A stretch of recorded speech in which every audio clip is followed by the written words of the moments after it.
Hello दोस्तों, welcome to the channel. Thank you so much for tuning in. बहुत सारे questions आते हैं रॉनिन और हंटर को लेके। अभी इन दोनों को कंपेयर करना चाहता हूँ आज के वीडियो में, जो मैंने पहले भी किया था। अगर वो वीडियो आपने नहीं देखा तो देख लीजिए, क्योंकि सारे डिटेल्स मैंने उसमें मेंशन किया है। बट आज मैं आपको सिंपल में बताने वाला हूँ, अगर इन दोनों बाइक में आपको कन्फ्यूजन हो रहा है तो चलो जल्दी शुरू करते हैं। एक क्वेश्चन है जो हमारे सब्सक्राइबर से आया था, तो करण भाई से उनका मैं क्वेश्चन लेने वाला हूँ, रॉनिन को लेके है। Just now watched your video, loved it with an honest opinion. Actually अभी मैं एक बाइक देखना चाह रहा हूँ मेरे लॉन्ग ट्रैवलिंग के लिए। ऑफिस जाना रहता है।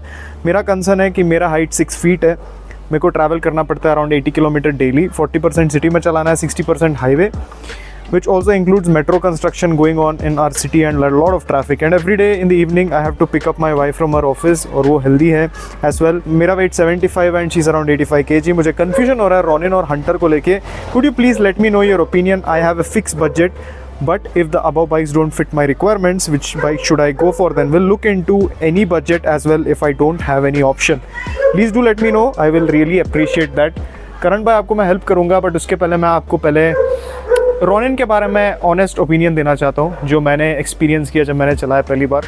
रॉनिन मुझे कोई एरिया में एक्साइट नहीं किया अदर देन द डिज़ाइन में एक्साइट होते हो आप, क्योंकि ये काफ़ी यूनिक लगता है। इस मार्केट में आपको बहुत सारे सिमिलर लुकिंग बाइक्स मिलेंगे। रेट्रो बाइक्स की बात करते हो तो they are all very similar. Ronin tries something very different, and हमें अप्रिशिएट करना चाहिए टीवीएस को, that they took a risk in the most contested and the most difficult segment to capture. तो टीवीएस वालों को ये बात पता था कि इस सेगमेंट में अगर आना है they have to keep the basics right, but उन्होंने एक रिस्क लिया है और रॉनिन उन्होंने लॉन्च किया। Ronin is a great bike in terms of comfort और प्रैक्टिकलिटी। अगर आप बाइक के बारे में सोचते हो तो इंजन का जो रिफाइनमेंट है वो बहुत अच्छा है, इंजन का पावर इज़ एक्चुअली गुड।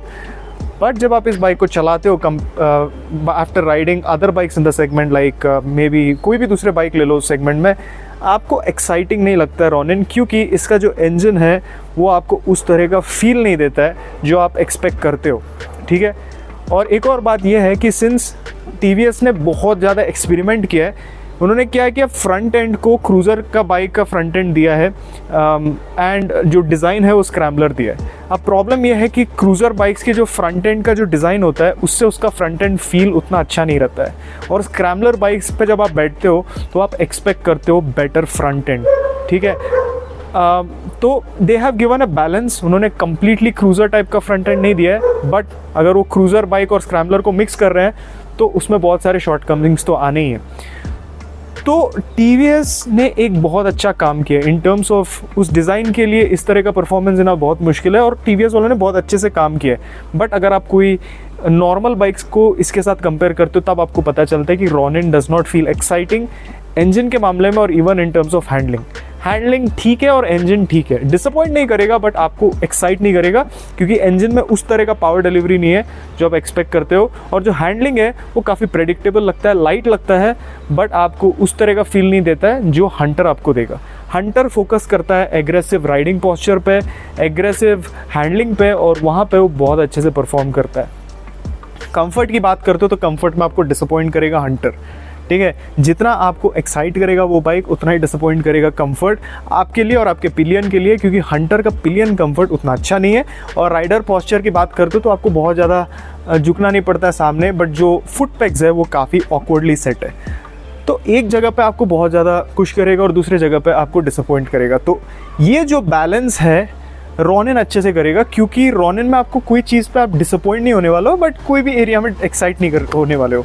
तो इस कन्फ्यूजन को दूर करने के लिए आपको बता दूं, अगर आपको एक एग्रेसिव बाइक लेना है, आप सिटी में चलाते हो और आपको चाहिए राइडिंग फील, ठीक है, और आपका कंफर्ट, पिलियन कंफर्ट, ये सब आपके लिए मैटर नहीं करता है, क्योंकि बहुत लोग हैं जिनको एग्रेसिव राइडिंग पोस्चर से रिलेट करना है, तो वो हंटर लेके बहुत मतलब they will be satisfied with the product. But अगर आपको सब कुछ चाहिए, ओके, एंड ये नहीं है कि आपका कोई प्रेफरेंस है कि मुझे इस एरिया में बहुत ज़्यादा इम्प्रूवमेंट होना चाहिए बाइक में, ऐसा कोई प्रेफरेंस नहीं है, तो आपको रॉनिन को मतलब सेटिस्फाई करेगा।